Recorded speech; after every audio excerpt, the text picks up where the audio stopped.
Henry the Green Engine is always happy when his passengers come and say hello to him. But on this particular morning on the island of Sodor, he had no one to talk to except the station cats. "Hello, Puss," said Henry with a smile. "Meow," replied the cat, ignoring Henry. Then Henry saw his driver chatting with a passenger he hadn't seen before. She was a nurse. Henry was worried. He used to be ill a lot and didn't like hospitals.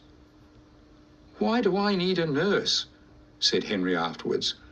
"I'm not sick again, am I?" "No, silly," laughed his driver. "That was Nurse Nancy. She's just started working at the hospital. She'll be a regular passenger of ours from now on." Henry soon became friends with Nurse Nancy and looked out for her every day. He liked her. She always said hello to him, and Henry always gave her a friendly toot-toot back. And if ever Henry was feeling a little under the weather, Nurse Nancy would get out her stethoscope and listen to Henry's boiler. "Fit as a fiddle," she always said, and gave Henry a pat. That made Henry feel much better. Then one morning, Nurse Nancy wasn't there. Henry was worried.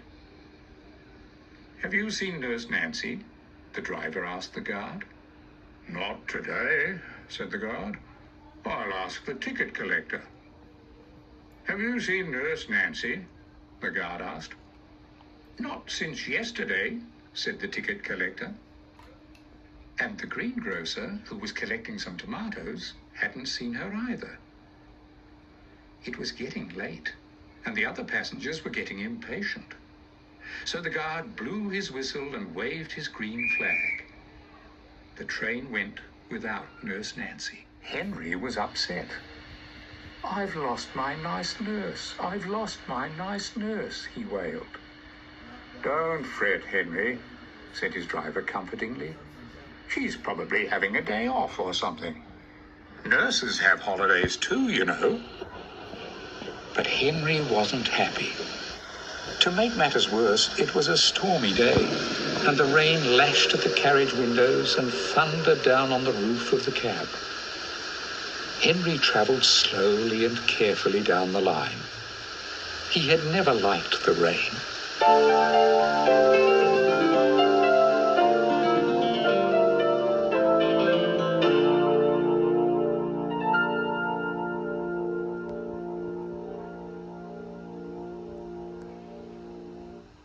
At the next station, Henry had to stop for a long time.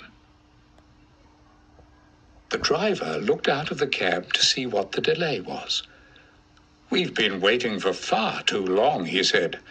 "There must be something wrong."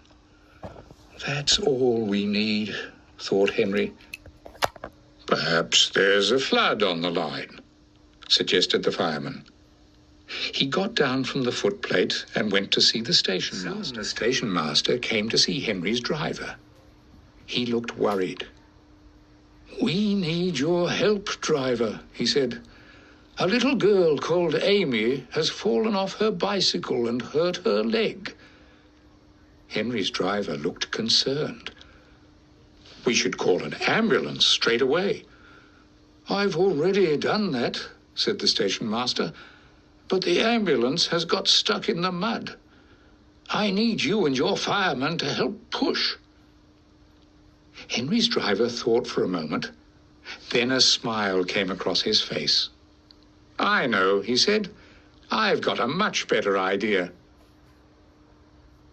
"What is it?" asked the station master, intrigued. "Henry's train stops at the station near the hospital. Why not let Henry be the ambulance instead?" "That is a good idea," said the station master, and he went off to tell the ambulance driver.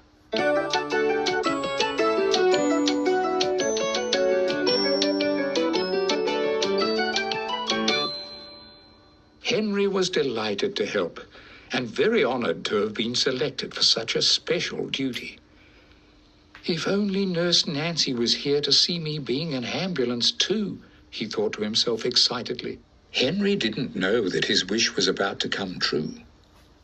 Soon 2 ambulance men appeared carrying a little girl on a stretcher, and there, walking by her side, was Nurse Nancy. "Hello, Henry. This is Amy," said the nurse, comforting the little girl on the stretcher. Poor Amy didn't look very well at all, so Henry whistled a gentle toot-toot to cheer her up. Amy managed a little smile. Nurse Nancy smiled as well. "Thank you, Henry," she said. "That was thoughtful." Before the ambulance train could depart, the nurse needed to make sure that Amy was well enough to travel. First, she checked Amy's injured leg to make sure that it was strapped up firmly, but not too tightly. Then she listened to Amy's breathing with a stethoscope. Finally, she timed Amy's pulse. It was a little faster than normal. "Don't worry, Amy," Nurse Nancy said, and she held Amy's hand. "Henry will soon get you safely to the hospital." Henry thought that Amy was very brave indeed. Amy's stretcher was placed carefully inside the carriage on a seat next to Nurse Nancy, who made sure that Amy was comfortable. While the guard was explaining the delay to the other passengers, Henry built up steam and got ready to go. "Steady, Henry," his fireman warned. "I know you're excited about being an ambulance, but you haven't got a siren or a blue flashing light." "That's right," his driver agreed. "Not too fast now. We want to be sure that young Amy gets there in one piece as well as on time."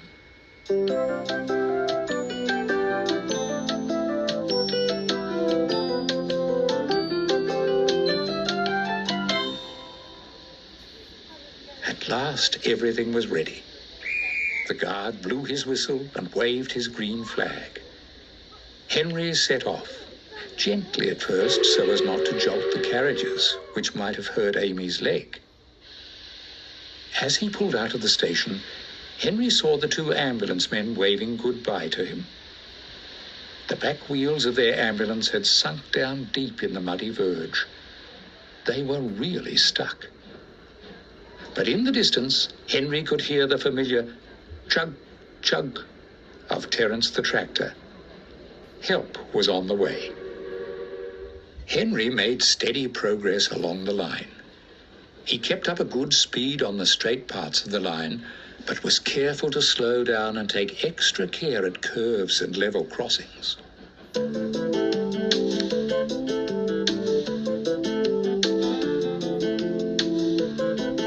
Soon the hospital was in sight. Henry's driver shut off steam, and Henry crept into the station and gently braked to a halt with hardly a sound. By the platform, another ambulance was waiting to take Amy the short distance to hospital. "Well done, heroic Henry," said Nurse Nancy. "You were a splendid ambulance. I don't know what we would have done without you." Henry turned slightly red and gushed a little steam in embarrassment. No one had ever called him heroic before.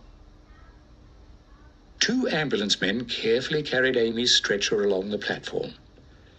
As she passed Henry, Amy managed a little wave before being placed carefully inside the ambulance. Nurse Nancy shut the doors, and the ambulance set off for the hospital without delay. When Amy reached the hospital's casualty department, the reception area was already full of patients needing urgent treatment. So Amy had to wait a long time before a doctor came to see her. The doctor carefully felt the bones in Amy's leg. She said. "I don't think you've broken anything, but we'd better take an X-ray to make sure." Amy was taken to the radiography department. Here, a special camera took an X-ray photograph of her injured leg. Next, Amy was taken to the children's ward where a bed had been made up for her. Amy was delighted when she found Nurse Nancy waiting at her bedside too.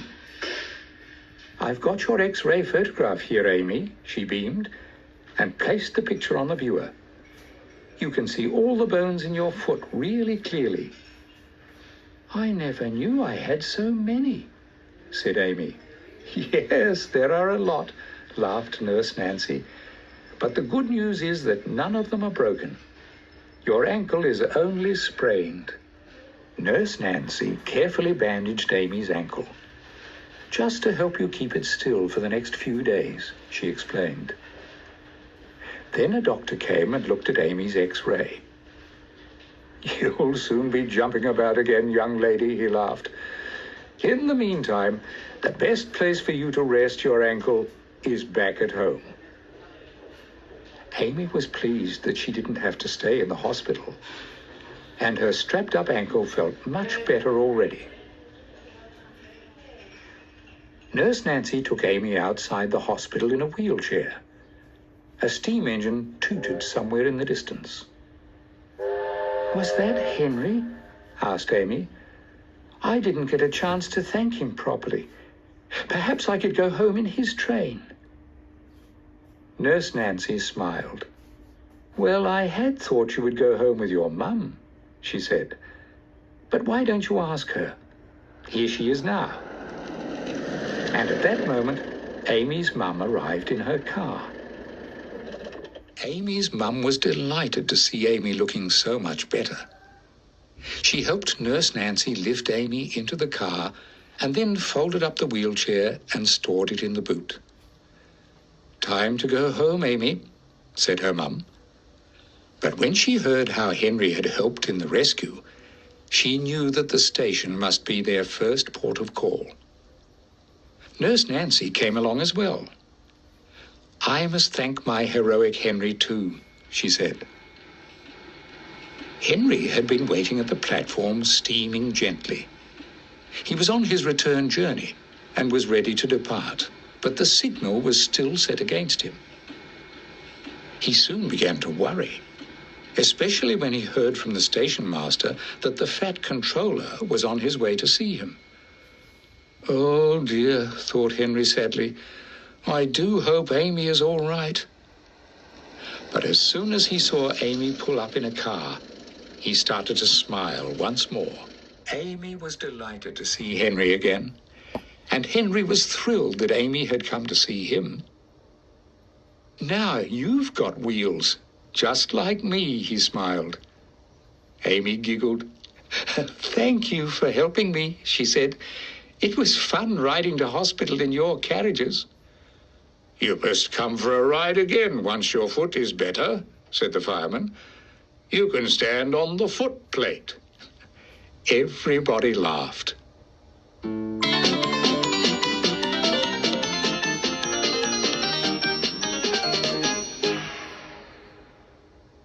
Henry had never been thanked so many times in his life.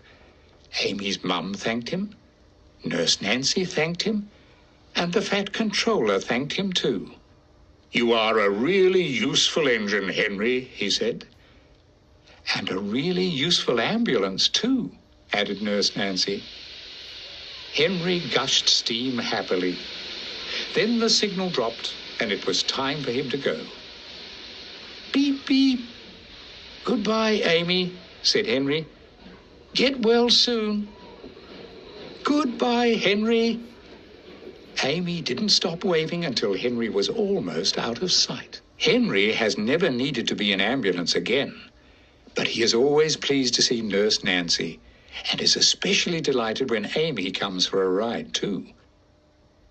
And if ever he should feel slightly off color, he simply remembers the day that he took Amy to hospital, and that always makes him feel much, much better.